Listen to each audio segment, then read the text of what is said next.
peserta didik teman-teman itu mendapatkan hasil yang baik dalam asesmen sumatif. Tetapi dalam proses pembelajaran, ia seringkali tidak memperhatikan dan sering membuat kegaduhan di kelas. Nah, Anda dan guru sudah menasihatinya, tetapi tidak ada perubahan. Ini Anda ya teman-teman ya, ini sering terjadi di kehidupan nyata seorang guru. Nah, bagaimana solusinya?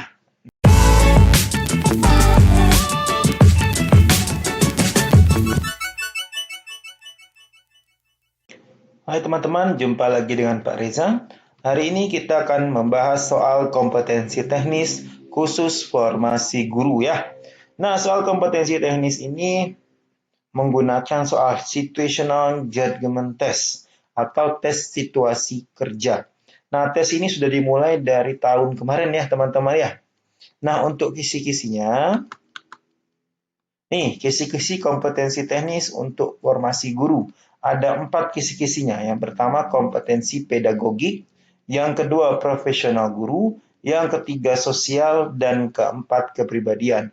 Jadi keempat kisi-kisi inilah nanti yang menjadi dasar terbentuknya soal-soal teknis formasi. Soal nomor 1. Anda mengikuti organisasi profesi untuk bisa mendapatkan inovasi pembelajaran terkini melalui berbagai karya ilmiah.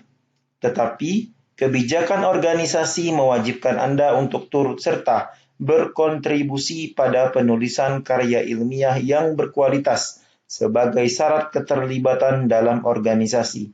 Hal ini cukup memberatkan karena menghabiskan waktu Anda dalam kegiatan lainnya. Tindakan Anda adalah A. Membuat penelitian kolaborasi dengan profesi guru lainnya sehingga bisa memberikan temuan yang lebih komprehensif dengan beban lebih ringan. B. Membuat penelitian-penelitian sederhana dari lingkup kerja sehari-hari untuk memenuhi waktu kerja. C. Meluangkan waktu lebih banyak untuk tetap bergabung pada organisasi ini karena memberikan banyak keuntungan. D. Mencari organisasi profesi lainnya yang memiliki kebijakan lebih longgar dalam penulisan karya ilmiah. E. Meminta toleransi dari organisasi profesi dengan menjanjikan kontribusi lainnya yang bisa Anda lakukan. Silahkan di-pause teman-teman dan dijawab. Cukup ya teman-teman ya, kita bahas soal ini bersama-sama. Di dalam soal dijelaskan kalau Anda ini mengikuti organisasi profesi ya, untuk bisa mendapatkan inovasi pembelajaran melalui berbagai karya ilmiah. Tetapi organisasi mewajibkan Anda untuk turut serta berkontribusi ya teman-teman ya pada penulisan karya ilmiah. Nah, hal ini cukup memberatkan karena menghabiskan waktu Anda dalam kegiatan lainnya. Tindakan Anda adalah, kita coba lihat jawaban yang A. Membuat penelitian kolaborasi dengan profesi guru lainnya, sehingga bisa memberikan temuan yang lebih komprehensif dengan beban lebih ringan. Yang A ini adalah solusi bagus kawan-kawan ya. Solusi bagus teman-teman dari permasalahan yang terdapat dalam soal. Nah, dengan kita berkolaborasi dengan guru lainnya, nah tugas kita menjadi lebih ringan dalam pembuatan karya ilmiah dan tidak terlalu menghabiskan waktu teman-teman. Jadi jawaban A ini solusi yang baik dalam soal nomor 1 ini. Tetapi apakah yang A ini punya nilai tertinggi? Belum tentu teman-teman. Kita analisis dulu jawaban B sampai E untuk melihat yang mana yang memiliki nilai tertinggi ya. B. Membuat penelitian-penelitian sederhana dari lingkup kerja sehari-hari untuk memenuhi waktu kerja. Ya teman-teman ya, soal ini sudah dijelaskan ya. Di soal sudah dijelaskan kalau Anda harus berkontribusi penulisan karya ilmiah yang berkualitas. Nah, kalau kita membuat penelitian-penelitian yang sederhana saja, apakah itu bisa menjamin kualitas dari karya ilmiah kita? Belum tentu teman-teman ya. Jadi yang A ini masih lebih baik daripada yang B. Yang B kita eliminasi. Coba kita bandingkan dengan yang C.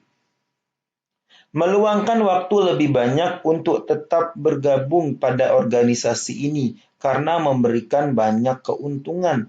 Kalau Anda meluangkan waktu lebih banyak untuk organisasi, bagaimana dengan pekerjaan Anda ya teman-teman ya? Jadi yang C ini malah pekerjaan jadi terbengkalai gara-gara organisasi profesi. Jadi yang C ini kurang tepat. Kita lihat yang D.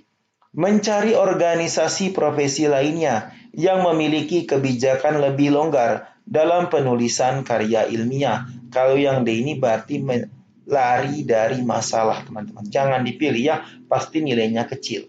Kita eliminasi. E. Meminta toleransi dari organisasi profesi dengan menjanjikan kontribusi lainnya yang bisa Anda lakukan. Kalau kita minta toleransi ya teman-teman ya, untuk membuat kontribusi lain selain karya ilmiah, bagaimana dengan anggota organisasi lainnya? Akan timbul perpecahan, akan timbul kecemburuan ya teman-teman ya. Jadi yang E ini masih kurang tepat teman-teman. Nah, jadi nilai yang paling tinggi adalah pilihan jawaban A dengan poin 5 ya, membuat penelitian kolaborasi dengan profesi guru lainnya sehingga bisa memberikan temuan yang lebih komprehensif dengan beban lebih ringan. Kemudian nilai 4 ada di C, nilai 3 ada di B, nilai 2 ada di E, dan nilai 1 ada di D. Soal nomor 2. Seorang peserta didik mendapatkan hasil yang baik dalam asesmen sumatifnya. Padahal, dalam proses pembelajaran, ia seringkali tidak memperhatikan dan sering membuat kegaduhan di kelas. Anda sudah menasihatinya, akan tetapi tidak ada perubahan. Bahkan guru lain juga mengeluhkan sikapnya.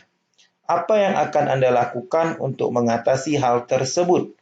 A. Memberikan catatan khusus terhadap perilakunya di kelas dan tetap mengapresiasi hasil baik dari asesmen sumatifnya. B. Mengajak peserta didik tersebut untuk berkomunikasi secara terbuka agar dapat diberikan pengarahan yang tepat kepadanya. C. Berdiskusi dengan guru lain untuk menentukan tindakan dan penanganan yang tepat agar dapat membangun kesadaran bagi peserta didik. D. Mengobservasi penyebab sikapnya tersebut dengan bekerja sama dengan orang tuanya untuk mengetahui sikapnya di lingkungan dan juga di rumahnya.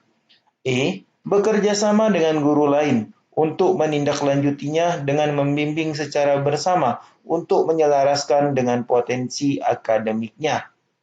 Silakan teman-teman pause dan dijawab. Cukup ya teman-teman ya, mari kita bahas bersama-sama. Di soal sudah dijelaskan kalau ada peserta didik teman-teman itu mendapatkan hasil yang baik dalam asesmen sumatif. Tetapi dalam proses pembelajaran, ia seringkali tidak memperhatikan dan sering membuat kegaduhan di kelas.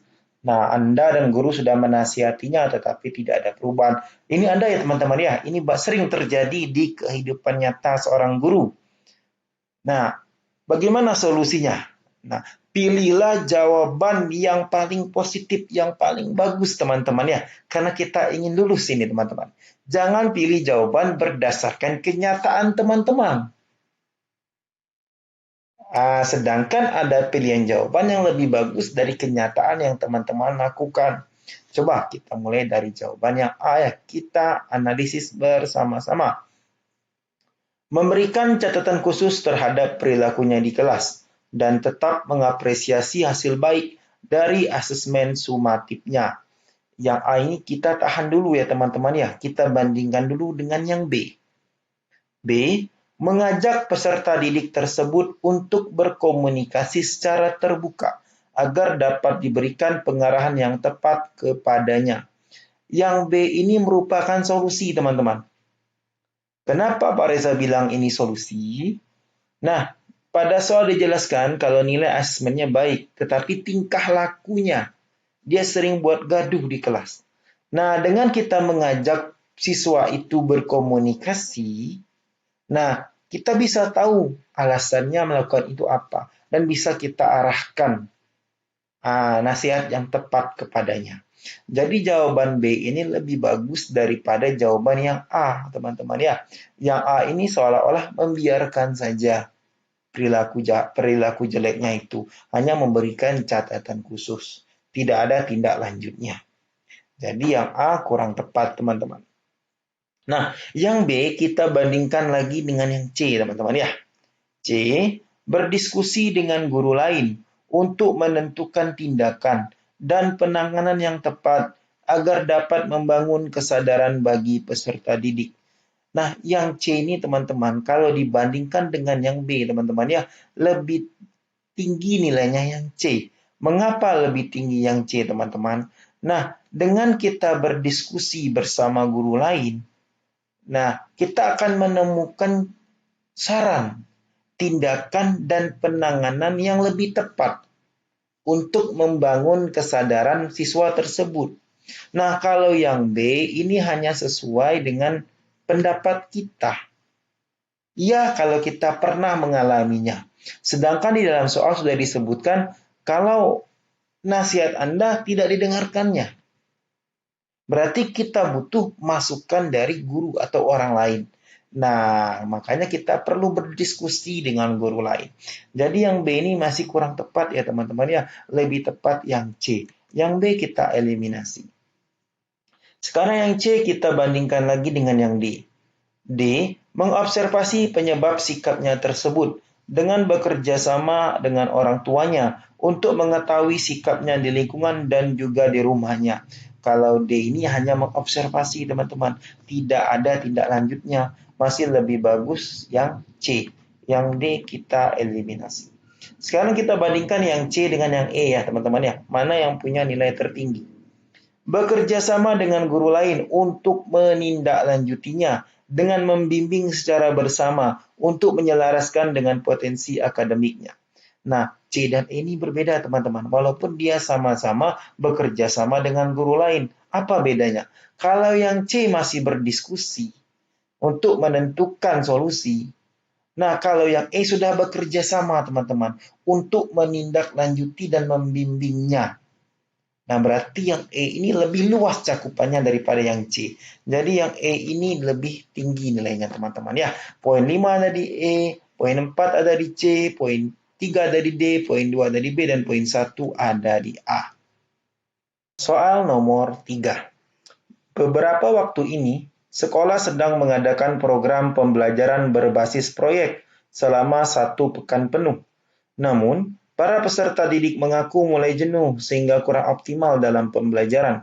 Selingan permainan edukatif yang telah Anda pelajari juga sudah diterapkan, tetapi masih belum memberi perubahan yang optimal. Apa tindakan Anda? A. Menelaah lebih lanjut penyebab kejenuhan peserta didik agar dapat menjadi evaluasi bersama dengan guru lain.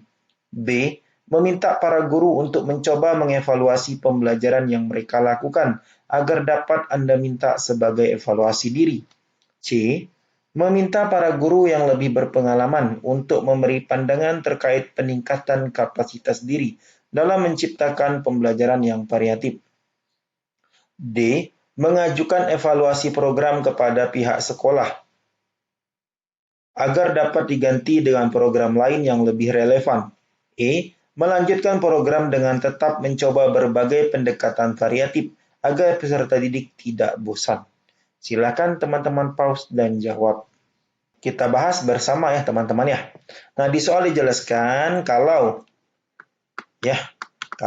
siswa Anda mengaku udah mulai jenuh dengan program pembelajaran berbasis proyek yang sudah dijalankan 1 pekan penuh ini. Nah, Anda sudah menyelipkan permainan edukatif, tapi masih juga belum memberikan perubahan yang optimal. Siswa masih jenuh. Apa tindakan Anda?